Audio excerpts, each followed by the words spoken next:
So a memory box can be a really good way of connecting with your special person who's died, collecting memories of things that remind you of that person. So this is a memory box. It's got a little envelope where you can put perhaps letters and cards and things like that, smaller drawers for kind of little mementos if you don't want them to get lost. So you could use a memory box like that, or you could just use a shoebox. You could decorate it with stickers, different coloured pens, anything that you want to. So you could use that as well. The thing about a memory box is it is very, very personal to you. It's about you and the relationship and the memories that you have with your special person who's died. For example, you might want to put a photograph in there of you with that person. It might be a special occasion or a particular holiday that you went on together, or something that kind of like really sums up the relationship that you had and makes you think about that person. You might, for example, want to think about a hobby that they had. So perhaps they were somebody who really liked to read books, and perhaps you know that there was a particular book that they really liked, so you might want to choose something like that.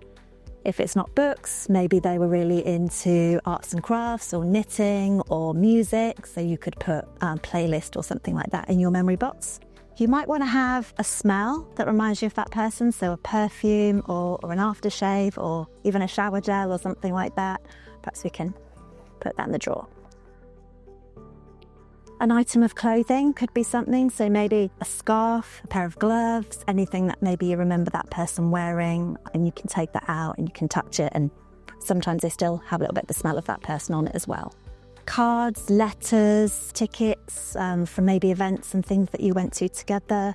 You could use those, maybe cards that they've written to you or cards that you've written to them. Sometimes it can be really nice to see an example of that person's handwriting, because those can be the things that you sometimes forget. You may have created something like a memory jar, thinking about all those different memories that you have of that person. So you might want to put something like that in your memory box as well. It is very, very personal to you. It's to connect you with that relationship that you had with that person, and it can be somewhere that you can kind of go to whenever you feel you need to be close with them, or when you want to remember them for whatever reason. You can add things obviously to your memory box as time goes on, and it can be whatever you want it to be.